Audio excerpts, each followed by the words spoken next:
A friend of mine recommended a dating website for me to check out, which isn't too unusual. However, the site he told me about was clearly a joke. It was a site to date monsters, or at least that's how he put it. He gave me the website and told me that it was only up for 7 minutes and 7 seconds after midnight. And I rolled my eyes at him and put the information away in the back of my mind in case I got bored one day.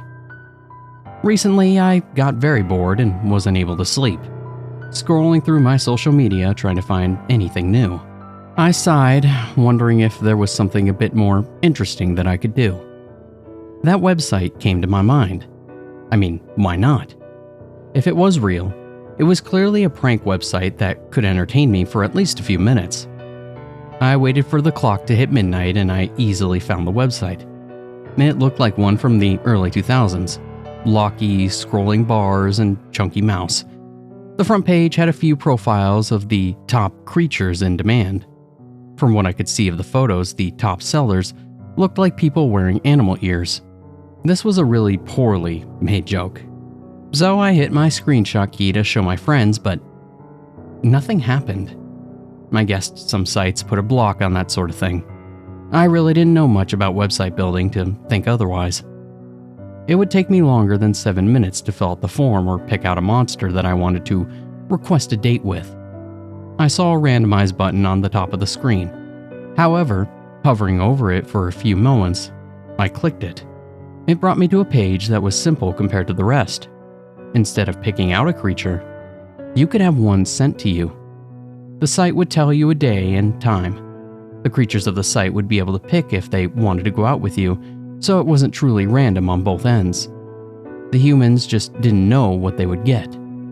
There was no form, so I just hit the button and waited. I doubted anything would happen. This was a joke site after all, right? The screen turned black and I started to feel a little bit of fear creep up my spine. I was almost angry at myself for feeling like that. It was just a simple website. I was about to close it when a text with an image came on screen. Alex Hawthorne, Wednesday, 10 p.m. Location below. I took a small inhale of a surprised breath when I saw a photo of a park that I knew. Not only did the site somehow pull up my name, it also found a photo of a location close by where I lived. This was stressful, and I felt as if my computer just got a virus. I closed the site and ran a virus scanner. Just to be safe, I reset my passwords in the important sites, hoping the fake dating site didn't install something that could spy on whatever it was that I was doing. Only time would tell if I was tricked out of my life savings or not. It wasn't as if I had a lot, so it wouldn't be a huge loss. I would give my friend an earful the next time that I saw him for telling me about this damn site. As the days passed, I started to think about it. Surely it wasn't real, right? They weren't going to send someone all dressed up wearing a mask, trying to pass themselves off as a creature for whatever desperate soul signed up for the date. Right? I got to the point where I could no longer think of anything else. I was done with work and very close by the park. The least I could do was take a peek to see if anyone was waiting, no matter how silly I felt about it. This might be a setup to rob me, but I still started down the park pathway, my phone in hand, ready to call for help if needed. Someone was waiting for me there.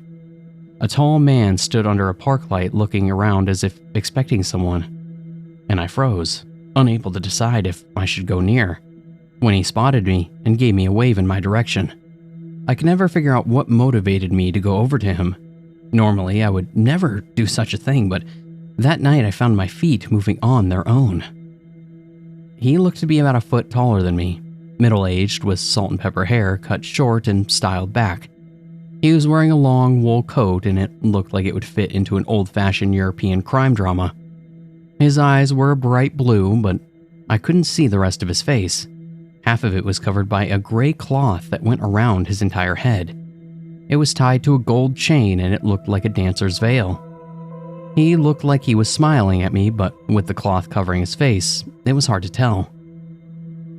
"You're Alex, right? Here. We're told this makes a good impression." When I stopped a few steps from him, he took out a rose from his coat pocket and held it out for me. I didn't move to take it. The whole thing was weird. He looked human and not at all what I expected.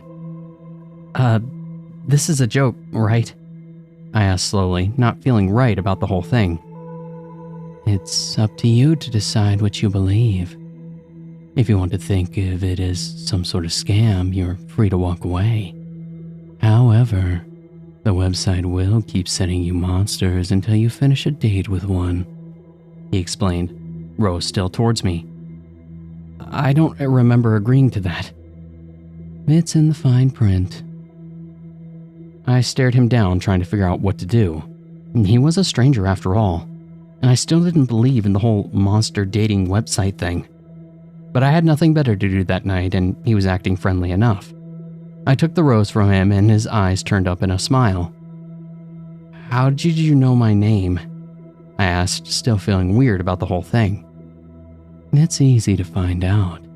You must be uncomfortable not knowing mine if I know yours. I go by Poppy.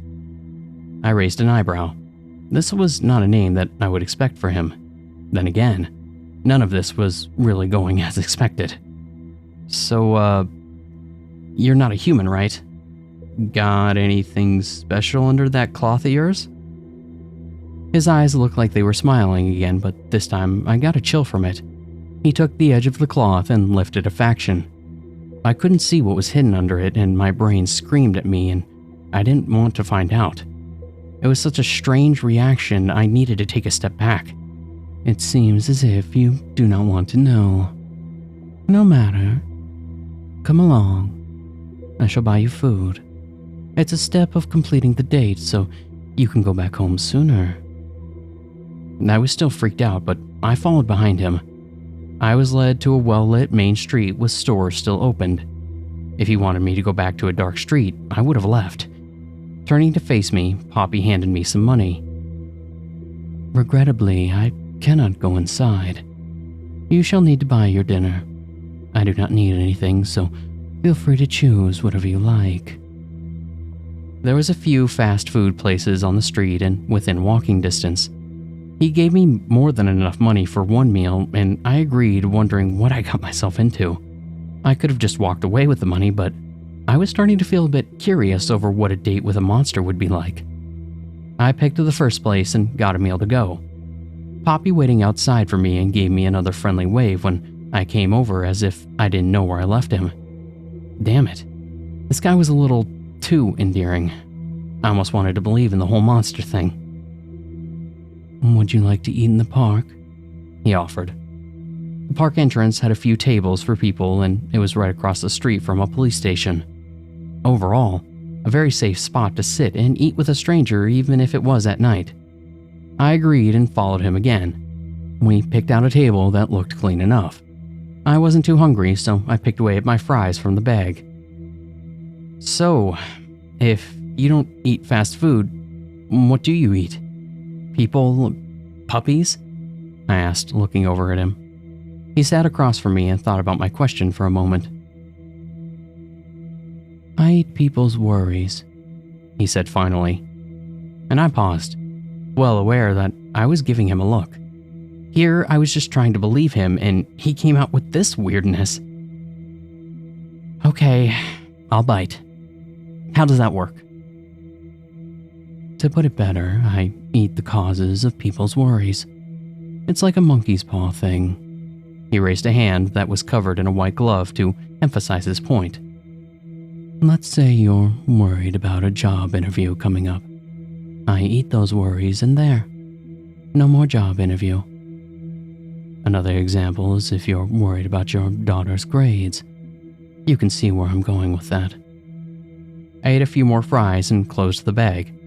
I did see where he was going. Can't be worried about a daughter if you don't have one. I should have left after that, but I felt as if I was having deja vu, as if I had already heard this before, but that was impossible because I've never seen Poppy before that night.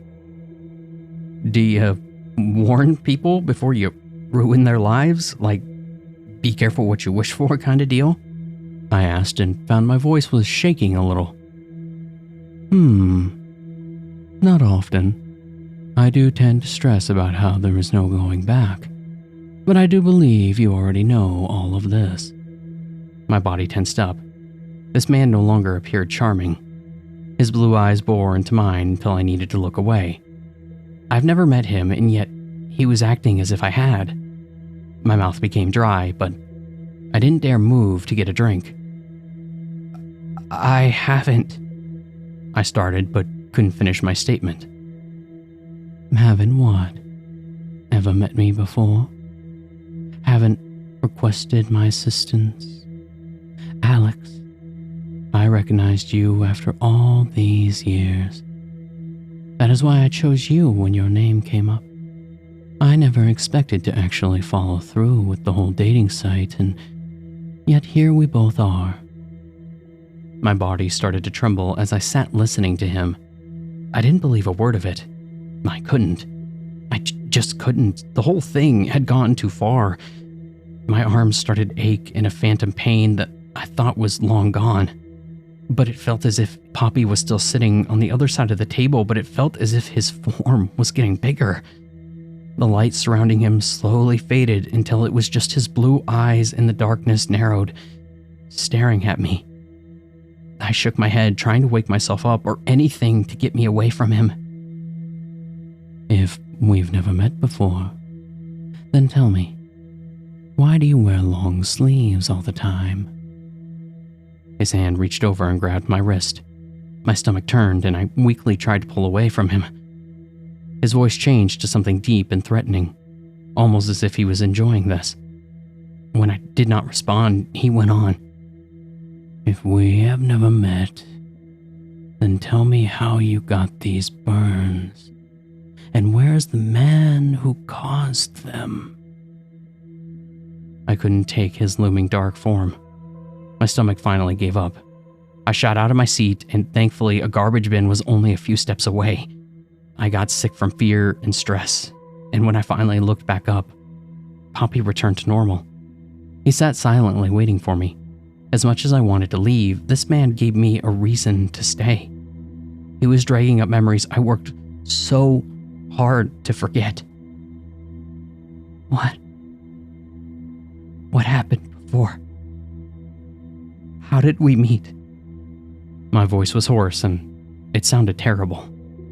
He waited until I sat down and took small sips of my drink. We met when you were a child. You asked me to deal with your father. These burns are from him, I believe. I nodded as the memories came back, but very hazy. I haven't thought about my father in years, but I remembered how he was always drunk. On his mean days, he used my arms as an ashtray. I couldn't even remember his face. However, he did worse things to your sister. Poppy's tone was low, as if he was disgusted by what he was dragging back up to the surface. My stomach nearly lost the few sips of soda I had with that horrible truth coming back. What that man did was evil. Beyond evil. I could never remember if he did the same thing to me. I only knew that the horrible things had been done to my sister, who was 5 years younger. I clutched at my shirt, feeling as if I was going to explode in anger. My sister never mentioned this, and I prayed that she'd forgotten it all just like I had.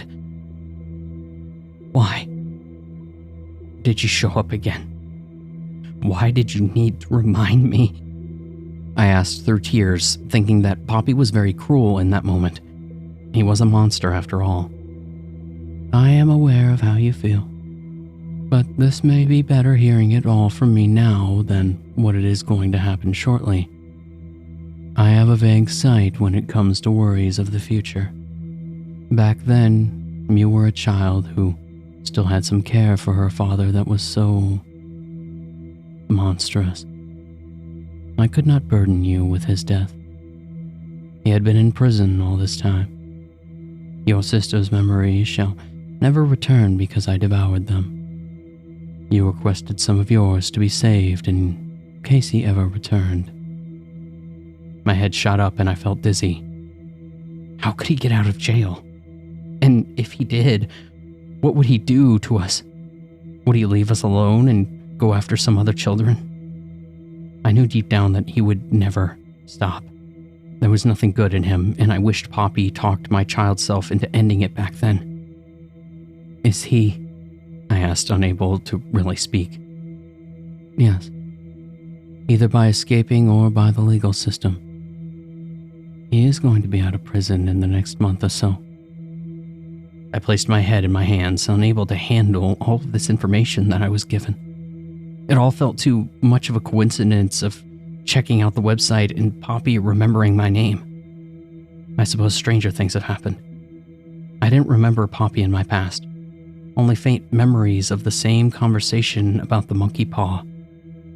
When I finally raised my head, Poppy was looking at me, his eyes crinkled in a smile. Does your father being out of prison worry you? His calm tone chilled my blood. Without hesitation, he offered me help only he could give. After what my sister went through, I didn't dwell on my answer. I knew it the moment he asked. Yes, it worries me a lot. I felt the weight come off my shoulders when he nodded, accepting my answer. He let me calm down and stood, signaling that the so-called date was finished. I just wanted to get home as soon as possible. I gathered up the bag of food and rose, but didn't leave yet. Unfortunately, the ones who made the website thinks a date is finished if you both kiss, Poppy announced, and I looked at him dumbfounded. Now you're messing with me. He shook his head, cloth fluttering and crossing over his heart. I did not want to kiss. Well, whatever was under his cloth. But he did mention the website would keep sending me monsters until one date was done. If I didn't go through with this, who knew what else would show up the next time? It shall only be on the forehead. Do not worry. All right, that was a bit better. At least something that I could agree to. No matter how embarrassing it was, I got myself ready to get this over with, and so I closed my eyes. Poppy only took a second to place what felt like a normal kiss on my forehead and backed away a few steps. Somewhere in the back of my mind, another memory was trying to worm its way through my thoughts. A thought when I was younger. I'd asked to see what was under his cloth, and he showed me. I couldn't remember what he looked like, but I felt like it was frightening. But in a way that heights could be frightening or venomous animals. I almost asked him if I could see it again, but decided against it. There you are. I shall take care of your problem. No need to ever see me again. We could... I started feeling my face flush. We could meet again if you want. He looked down at me, his eyes narrowing, but in a kinder way than before. I would like that. Maybe someday. Without giving me any way of contacting him again, he gave me a wave and left. I stayed in the park watching where he went before turning around to head back home.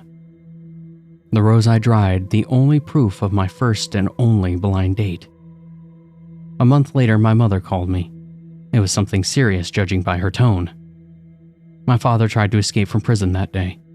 He was shot, and she wanted to tell me, feeling it would be better for the news to come from her and not from some other source.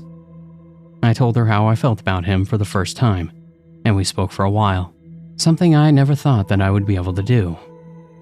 And I found myself not worrying about speaking with her. And we finally had a real conversation.